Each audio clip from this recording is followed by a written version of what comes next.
Hello again, Doctor.Hope, and welcome to another video, and this time it's actually a Doctor Who related video. I was going to do one for a while, but I thought, well, you know, it's coming up.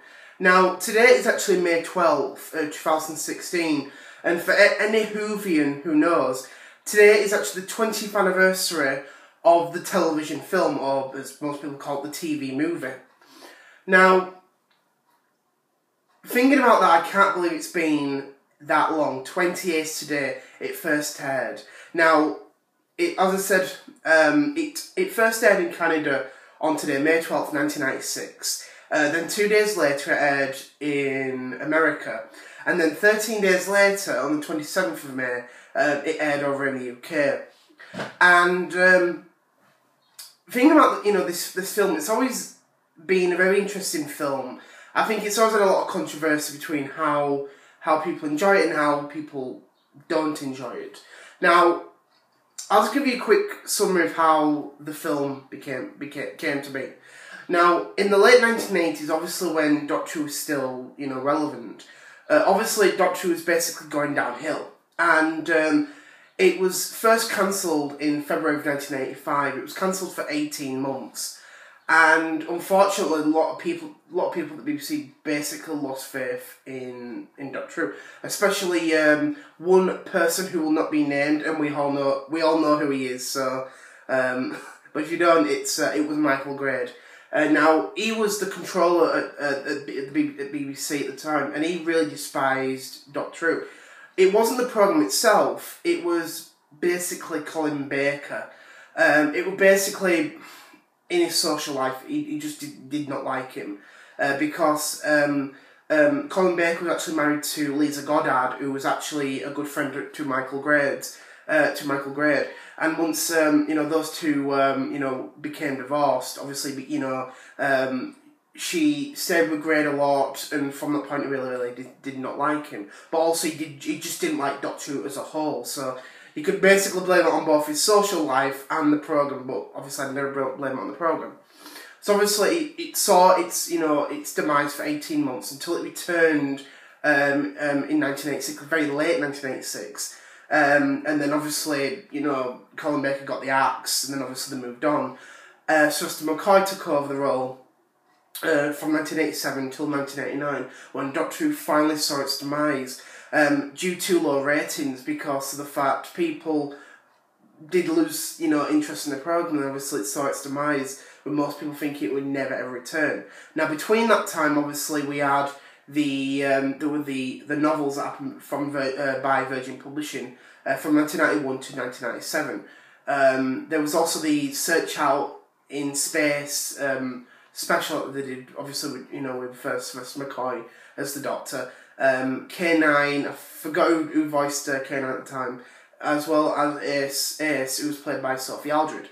But then the main thing we got Doctor Who after that was the 35th anniversary special, which obviously was, it was 4 years without Doctor Who, and what it was a comic relief special that was done, sorry, not comic relief, Children Need a special that was done with a bit of EastEnders Doctor Who crossover, you know, that's what it was. Then obviously until 1996, that's when we got the return of the film, return of Doctor Who with the film.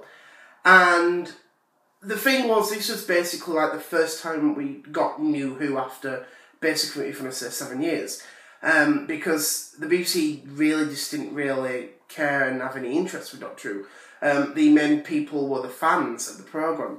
So obviously they were, you know, making the film, they planned it from like 1994 to 1995, and obviously aired in May 1996, today 20 years ago. And in Canada, it did not see the popularity there. Same with America, because of the fact not everyone knew what Doctor Who was, and most people that watched it kind of basically just switched off, bye, and that's it. But over in the UK, it was a smash hit. Everyone loved it because Doctor Who was so popular over it. But when Fox gave the licence back to the BBC were actually planning a new series in 1997, and for it to actually air in 1998, but also, as I said, to Paul McGann, because at the time he was the latest, you know, incarnation of the Doctor. Nothing ever happened, you know, the BBC just basically let those years go, and that was it. But the producer at the time, back in 1999, wanted to do a new Doctor Who series with the title Doctor Who 2000. But obviously nothing ever happened after he left, so, Doctor Who basically was still on the end, basically on its deathbed. And then obviously in 2003 we got obviously Scream and Shalka, a new start to Doctor Who, but obviously, didn't continue on after that because the new series was on its way in 2005, and then that's when we got everything onto it. Now, going back with Paul McGann, obviously to this day a lot of people think of him as the forgotten Doctor, because he did not really have much on screen, and I've always felt sorry for Paul McGann himself because I actually like the 8th Doctor a lot. I've seen the television film, and I've seen the mini-sode, The Night of the Doctor. That is all I've actually seen with Paul McGann. I've heard about the audio stories and the novels, which I feel I'll definitely have to get into because a lot of people like them. But the 2 episodes he's done, I think he did really, really well, and especially with the film back in 1996, he showed so much into his his character, and it was a shame that we didn't really get much with him after that. It would have been amazing for the BBC to have made a series, and it's a shame because if the film was so successful here, why didn't they continue it on? I've never understood that. And it's a shame of it. And obviously, you had the film in 1996, and then obviously in 2005 we had the whole new series with Christopher Eccleston. And at that point, obviously, Paul McGann's reign was basically done. Taking a back seat, that's it. We got the whole new actor, so we got the new Doctor Who, and that's it. And one thing that people always say about Paul McGann is that he only did the 1 episode, and that's it. So once the film was, and once the film ended and finished, that's it. Paul McGann is over. That's actually not quite how it goes, because when they were planning to do this film, they were planning for it to be depicted into a whole new series, so it would have made its own way. And unfortunately, that never happened because the film was basically a flop in the US and Canada. And from that point, for many, many years, even up to the new series, people kept, questioning, could Paul McGann come back and do a series? Because I think, personally, it would be great to do a new series. Even to this day, I think it'd be amazing. But obviously, that didn't happen. Now, going back about the point, stating that he's like the forgotten Doctor, the reason people think that is because he did the 1 film and then that's it. And then obviously you move on to the whole, the 9th Doctor with Christopher Eccleston. That's not how it goes. Now, the thing is that Paul McGann, in, canon, in continuity, was actually one of two longest reigning actors to play the Doctor. The longest reigning actors, if you think about it, in canon, in years, Sylvester McCoy and Paul McGann.